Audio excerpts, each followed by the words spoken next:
नमस्कार। टाइम्स हिमाचल के लिए आज दिन भर में हेडलाइंस के साथ मैं सपना शर्मा आपका स्वागत करती हूं। पेश है आज दिन भर की मुख्य खबरें।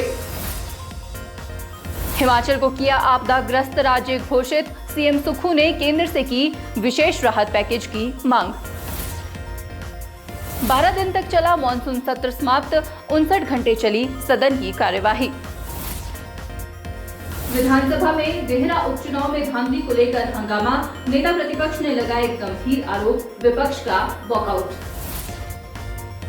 विधायक लखनपाल ने स्वास्थ्य विभाग में टेंडरिंग में लगाए गड़बड़ी के आरोप। लगातार भारी बारिश से प्रदेश भर में आम जनजीवन अस्त व्यस्त, भूस्खलन से बड़ी मुश्किलें। बिलासपुर में लखघाट गांव का एक परिवार 2 साल से आपदा के कारण बेघर, प्रशासन नहीं ले रहा सुध।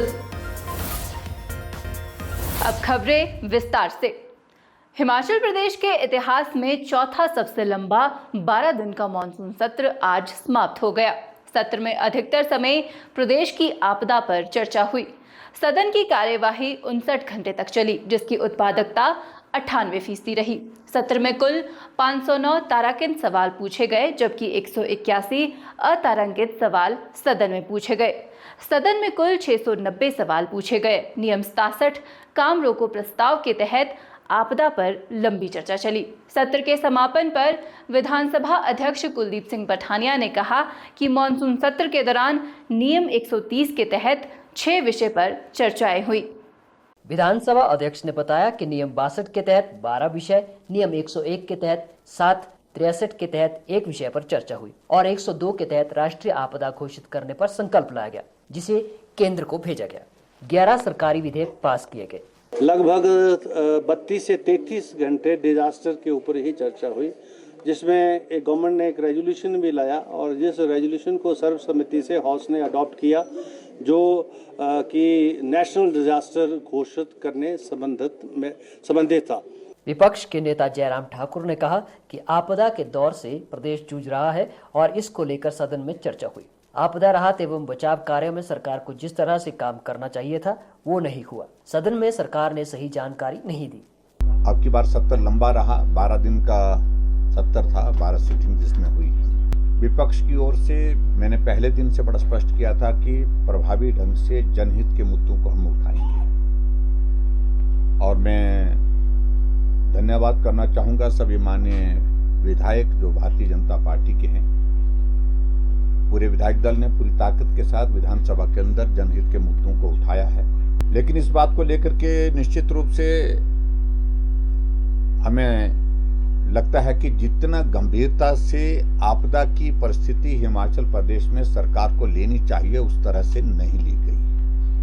मुख्यमंत्री सुखविंदर सिंह सुक्खू ने कहा कि हिमाचल में अगस्त माह में आपदाओं से भारी क्षति हुई है। सदन में हिमाचल प्रदेश को आपदाग्रस्त राज्य घोषित किया गया है और राष्ट्रीय आपदा के लिए प्रस्ताव पारित कर केंद्र को भेजा गया, ताकि विशेष राहत पैकेज प्रदेश को मिल सके।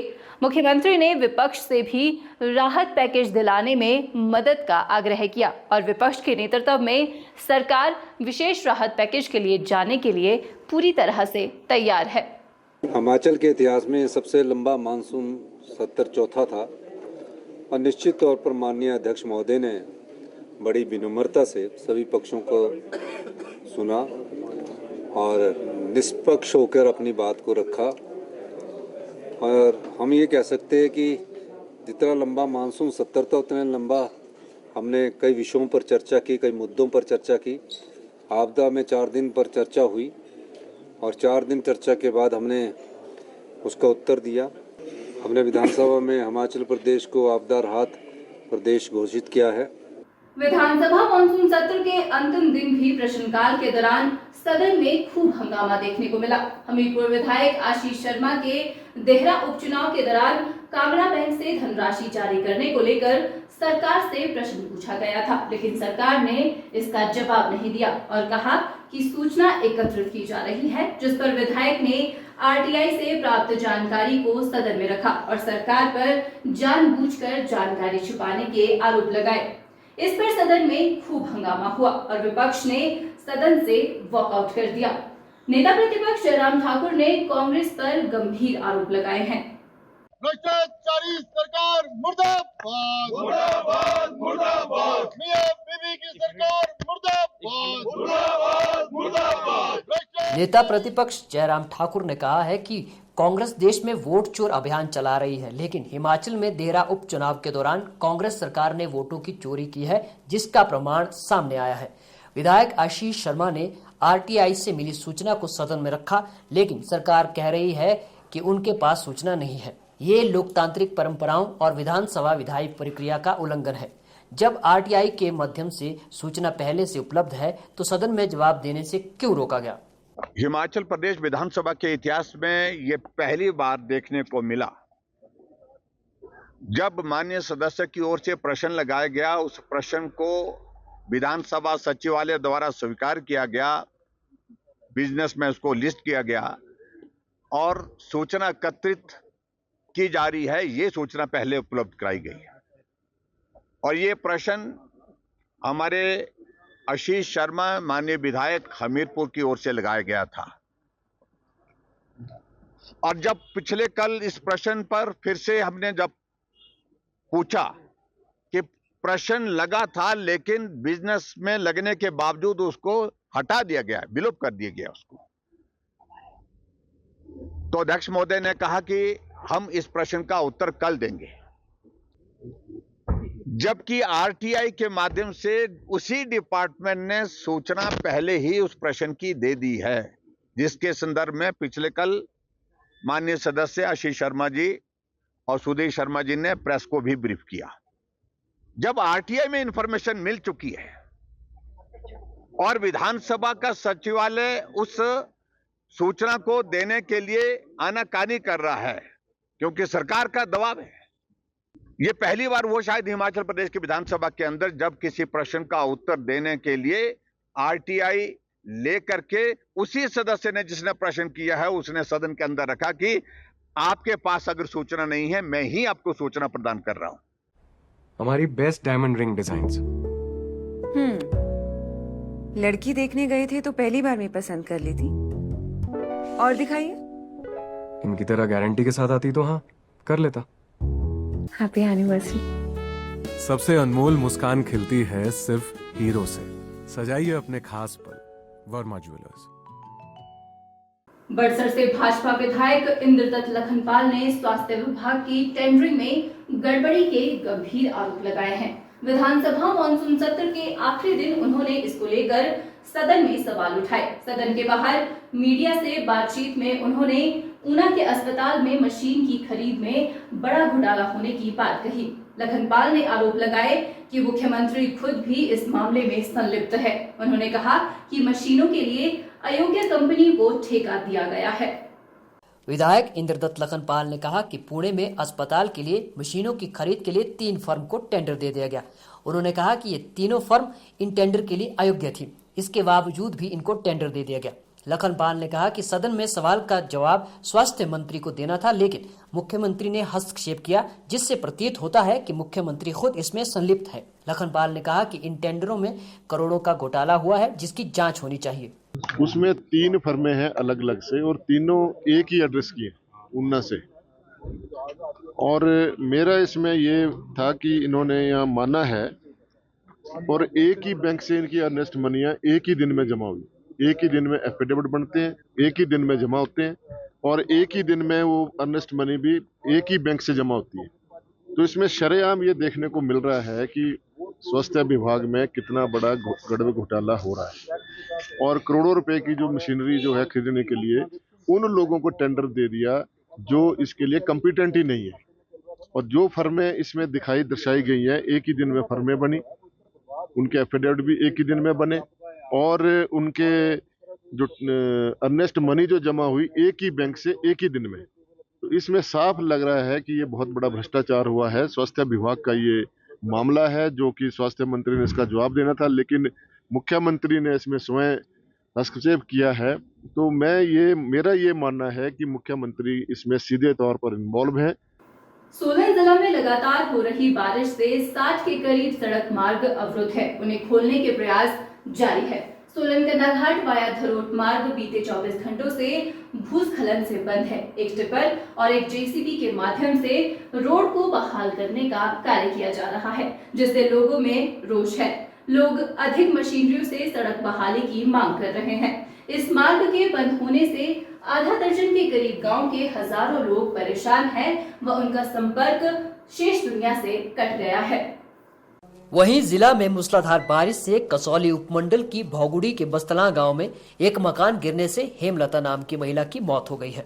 सोलन जिला में बारिश का सिलसिला निरंतर जारी है। मेरा नाम नरेंद्र कुमार मेहता है। गांव देहू से मैं बिलोंग करता हूं और पिछले कई दिनों से ये बारिश लगातार हो रही है और आसपास के क्षेत्रों में भी जो हमारी फसलें लगी हुई किसानों की वो अभी तक खेतों में पड़ी हुई है। रोड बंद होने के कारण लोगों को अपनी फसल मार्केट तक ले जाने में भारी परेशानी हो रही है। वृद्धों को और जो हॉस्पिटल जाने वाले लोग हैं उनको भी बहुत ज़्यादा परेशानी इस रोड बंद होने की वजह से हो रही है। NH5 परवाणु शिमला जगह जगह से भूस्खलन के चलते एक लेन से चल रहा है। इससे भी लोगों को खासी परेशानियों से दो चार होना पड़ रहा है। हमारे सोलन संवाददाता ने प्रभावितों स्थानीय लोगों से बात की और स्थिति की जानकारी दी। सोलन जिला में पिछले 48 घंटों से हो रही लगातार बारिश ने जनजीवन को अस्त व्यस्त करके रखा है। अश्विनी नदी, गिरी नदी और गंबर नदी पूरे उफान पर हैं, वहीं छोटे नदी नाले भी उफान पर चल रहे हैं। किसानों की फसल जो है इस समय उनके खेतों में ही सड़ रही है, क्योंकि जितने भी लिंक रोड है तकरीबन सभी बंद है। किसानों की टमाटर, शिमला मिर्च और बागवानों का सेब जो है इस समय बर्बादी की ओर बढ़ रहा है। अब देखना यही होगा कि कब तक जो है बारिश रुकती है और जो लिंक रोड है उन्हें प्रशासन द्वारा खोला जाता है और किसान अपनी फसलों को मंडी तक पहुंचा पाते हैं। टाइम हिमाचल के लिए सोलन से अमरप्रीत सिंह की रिपोर्ट। सोलन में लैपटॉप्स पर कमाल का ऑफर सकते हैं। यहाँ सिर्फ 2000 रुपए पर मंथ से EMI भी स्टार्ट है। साथ ही यहाँ एंड ऑफ सीजन सेल में अप टू 50% तक के डिस्काउंट के साथ आप फ्रिज, वॉशिंग मशीन, LED जैसी इलेक्ट्रॉनिक्स भी अपने घर ले जा सकते हैं। Electronics D mall Solan. भारी बारिश से राजधानी शिमला में जगह जगह पेड़ गिरने व जमीन धंसने की घटनाएं सामने आ रही है। न्यू शिमला सेक्टर 4 में एम्बुलेंस रोड में दरारें आने से जहां डंगा गिर गया, वहीं इससे सड़क के नीचे के घरों के लिए खतरा पैदा हो गया। सड़क के धंसने से ऊपर की ओर बने कई मकानों को भी खतरा बढ़ गया है। प्रशासन की टीम बीते रोज मौके का दौरा कर चुकी है, मगर खतरे के साए में जी रहे लोगों की सुरक्षा सुनिश्चित करने के लिए कोई कदम नहीं उठाया गया। सड़क को सिर्फ तिरपाल से ढका गया है। स्थानीय लोगों ने कहा है कि यहां मार्ग धंसने और डंगा गिरने से घरों को खतरा पैदा हो गया है। प्रशासन की टीमें मौके पर आई, लेकिन अभी तक यहां सुरक्षा की दृष्टि से कोई कदम नहीं उठाया गया। यहां तक कि जो खतरनाक पेड़ घर के लिए खतरा बने हुए हैं उन्हें भी नहीं काटा गया। स्थानीय लोगों ने प्रशासन से मांग करते हुए कहा है कि जो खतरनाक पेड़ हैं उन्हें तुरंत काटा जाए और साथ ही साथ यहाँ जो डंगा गिरा है उसे भी ठीक किया जाए, जिससे लोगों के घरों को सुरक्षित किया जाए। स्थानीय लोगों ने कहा है कि वो भारी बारिश में जागकर रातें गुजार रहे हैं। मेरी सरकार से और प्रशासन से प्रार्थना है कि हमारा घर खतरे में चल रहा है सर। कई दिनों से हम रातें जाग के काट रहे हैं। मेरे हस्बैंड जो है किडनी पेशेंट है, घुटनों के मरीज है, चल नहीं सकते, फिर नहीं सकते। रात भर हम सारी रात काट के जाग के काट रहे हैं और परेशानी में। घर के पास जो बिजली का खंभा है, 2 केले के पेड़ है, पीछे दरार आ गई, सारी दीवार में नीचे खार लग गया है गली में हमारी, और प्रशासन कोई सुनवाई नहीं कर रही है। कल कहा गया था कि ये पेड़ काट दिए जाएंगे कल शाम को ही, फिर बोला कि कल सुबह काटेंगे, तो अभी बोलते हैं कि काटने की ज़रूरत नहीं है। सीधे पेड़ पर नीचे से डंगे में खार लगा हुआ जी, नीचे सारा गिर गया है गली में। यहाँ पर जो है बहुत बड़ा स्लाइड हुआ है और वो मकान के ऊपर सारा स्लाइडिंग हो गई है। यहाँ पर जैसे 2-3 पेड़ गिरने वाले हैं तो उससे बहुत नुकसान हो सकता है, तो इसलिए हम नगर निगम से यही चाहते हैं कि भाई यहाँ पर थोड़ी देखरेख करें और जल्दी से जल्दी इसका निवारण करें। हिमाचल प्रदेश के नालागढ़ उपमंडल के रामशहर साईं बद्दी मार्ग, जिसे नाबार्ड बैंक की सहायता से करोड़ों रुपए की लागत से चमकाया गया था, भारी बारिश और भूस्खलन की चपेट में आ गया है। इस प्राकृतिक आपदा ने रामशहर से तालड़ गांव तक के मार्ग को भारी नुकसान पहुंचाया है, जिसकी अनुमानित लागत 2 से 2.5 करोड़ रुपए बताई जा रही है। 50-50 लाख रुपए की लागत से बनाए गए मजबूत डंगे पूरी तरह तहस नहस हो चुके हैं और मार्ग में बड़ी बड़ी दरारें उभर आई है। सड़क के धंसने से बायला गांव और वहां के स्कूल को गंभीर खतरा पैदा हो गया है। इस आपदा ने स्थानीय किसानों की आजीविका पर भी गहरा प्रभाव डाला है। कई लोगों की जमीनें बर्बाद हो गई हैं और सब्जी की फसलों को भारी नुकसान पहुंचा है। राम शहर के पहाड़ी क्षेत्र के लोगों के लिए नालागढ़ जाने का ये एकमात्र प्रमुख मार्ग था, लेकिन अब ये क्षतिग्रस्त होने के कारण आवागमन लगभग ठप हो गया है। लोग अपनी गाड़ियों में यात्रा करने से डर रहे हैं क्योंकि मार्ग पर खतरा बरकरार है। इसके अलावा राम शहर क्षेत्र में दूर संचार व्यवस्था भी पूरी तरह प्रभावित हुई है। एक प्रमुख कंपनी का टावर सुबह से बंद पड़ा है, जिसके कारण लोगों को संचार सेवाओं में भारी परेशानी का सामना करना पड़ रहा है।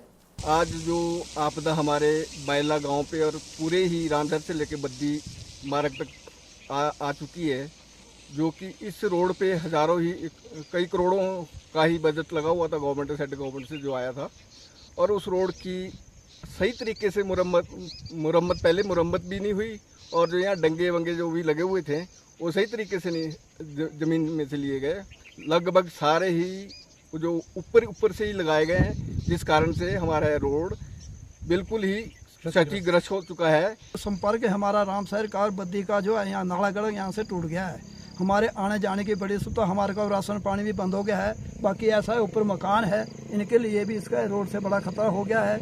हमारे पीछे मकान है, यहाँ पे बड़ा खतरा हो गया है। सरकार से अनुरोध कर रहा हूँ कि जो हमारा ये सड़क मार्ग है रामशहर साई बद्दी, इसका संपर्क कट चुका है, आवाजाही बिल्कुल बंद हो चुकी है और हमारी जो नकदी फसलें बाजार में नहीं जा रही है।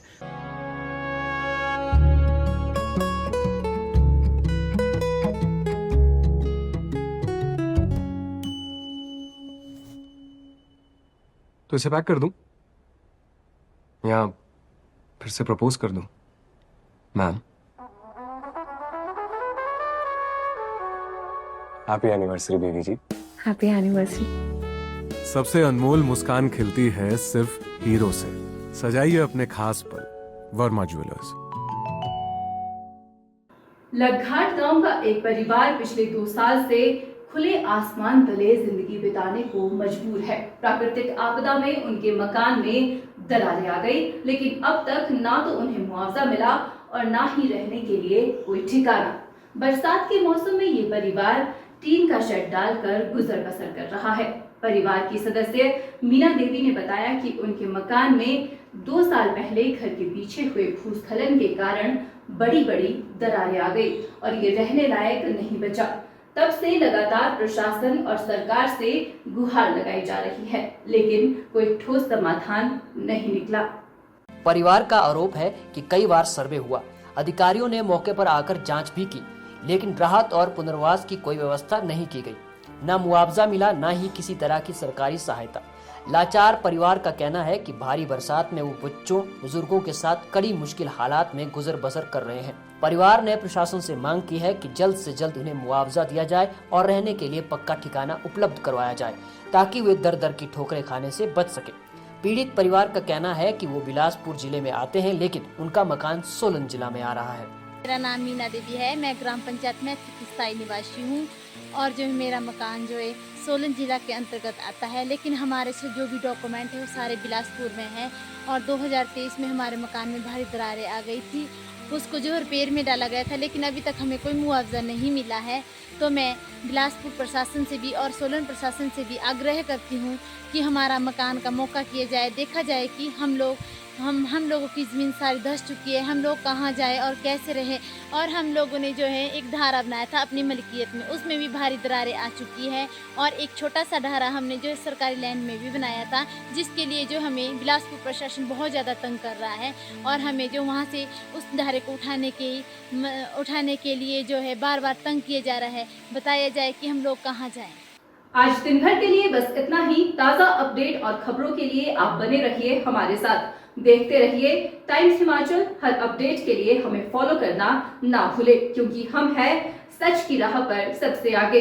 फेसबुक के साथ साथ अब हम यूट्यूब और इंस्टाग्राम पर भी उपलब्ध है। नमस्कार।